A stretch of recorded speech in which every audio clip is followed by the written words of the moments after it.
Continuando o discurso racídico de Ve'ata Tetzaveh, que fala sobre o papel espiritual de um líder judaico, que é alimentar a fé para o povo de Israel, assim como a cabeça ele gera vitalidade para o corpo todo, assim também o líder espiritual, a cabeça espiritual, ele também dá vitalidade, gera vitalidade para o mundo, para o povo de Israel. E o principal, o item, o fundamento do povo de Israel é a emuná e a fé. E ele alimenta essa fé que seja incorporada dentro da gente e não apenas de uma forma superficial.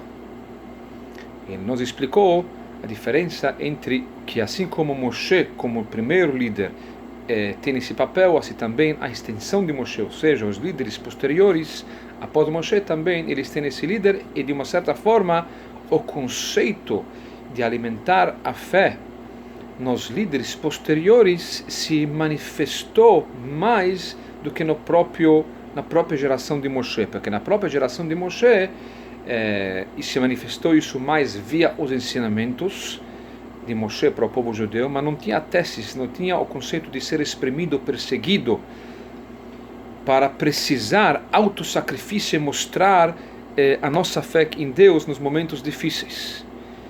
Isso se manifestou nas gerações posteriores, nos seus momentos de dificuldade.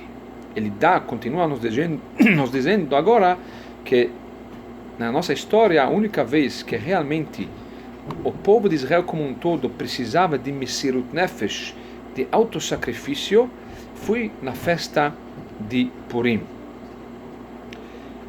Na festa de Hanukkah, por exemplo, que também o povo judeu estava passando por um momento de perseguição pelos helenistas, mas não era o povo de Israel todo que foi sacrificando a sua vida, apenas uma família dos Matitiau e seus filhos, os Hashmonaitas, os Macabeus, que eles foram entregar a sua vida e trouxeram a vitória para o povo de Israel.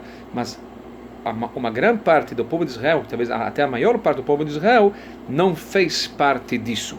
A única vez que nós encontramos que o decreto envolveu o povo de Israel todo, porque o rei Ahasverosh, o Assuero, ele reinava em todos os países praticamente do mundo naquela época, onde todos os judeus moravam dentro desse regime, esse reinado. E o decreto foi para todo o povo de Israel. Ou seja, todo mundo precisava ter esse autossacrifício, e teve esse sacrifício foi na época de Purim.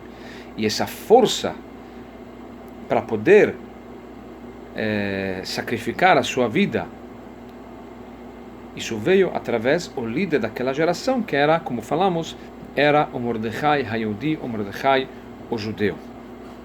Por isso dizem os nossos sábios que Mordechai bedorou, que Moshe bedorou, que Mordechai na sua geração é considerado como Moshe na sua geração.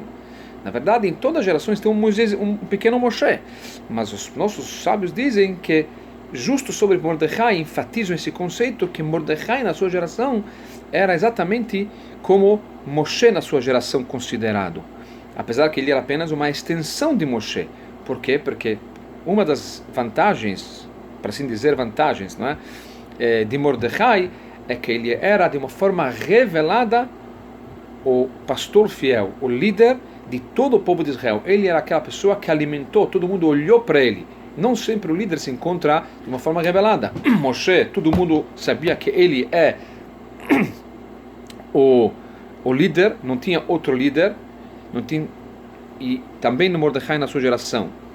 Em outras gerações, tem vários tzadikim, tem várias pessoas espiritualizadas, etc. Um segue um, outro segue outro. Sempre tem um que é o principal, mas não sempre isso de uma forma revelada. Assim como na época de Moshe era o líder de uma forma revelada, assim também Mordechai era o líder de uma forma revelada. Todo mundo sabia que esse é o nosso líder. Tinha outros rabinos, outros tzadikim, mas ele era a pessoa que liderou de uma forma revelada todo o povo de Israel, para eles poderem se manter firmes no seu judaísmo. E por isso a comparação de Mordechai com Moshe. Como nós falamos, esse discurso se baseou sobre um discurso racídico do Rebbe anterior, do sexto Rebbe do Chabad. Esse discurso racídico foi dito em 1927, em Purim de 1927, que naquela época era o auge da crise judaica e da ameaça sobre o judaísmo pelo regime comunista, e como realmente assim foi, alguns meses depois, o próprio Rebbe anterior ficou preso e condenado à morte por liderar essa guerra contra o regime comunista para não permitir os judeus seguirem seus preceitos e se comportarem como judeus de acordo à vontade de Hashem.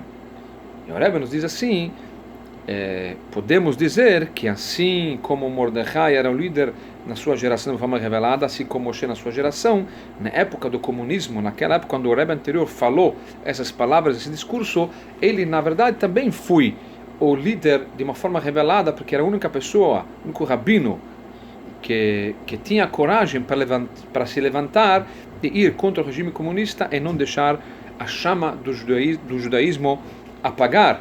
Então, assim também no Rebbe anterior, naquela época, ele era o líder de uma forma revelada para a sua geração, para os judeus poderem permanecerem fortes e firmes no seu judaísmo. E realmente, como nós vemos, realmente ele conseguiu durante todos os 70 anos do regime comunista, apesar que tudo era de uma forma clandestina, mas o judaísmo continuou até acabar a cortina do ferro.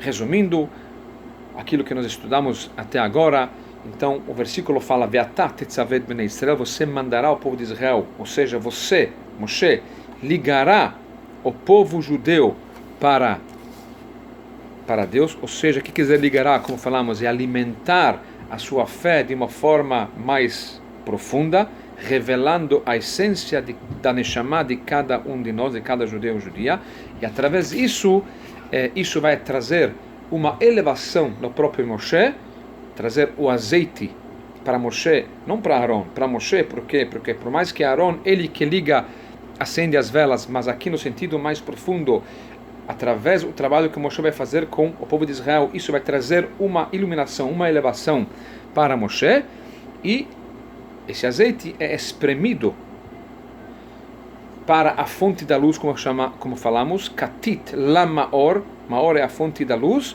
certo? Ou seja, que quando isso se manifesta de uma forma mais revelada, a essência da nossa alma é quando o povo judeu passa por momentos difíceis. Então, nessa forma se revela o papel de um líder de uma forma mais revelada, que ele alimenta a fé, revela a nossa alma para nós podermos permanecer firmes no nosso judaísmo.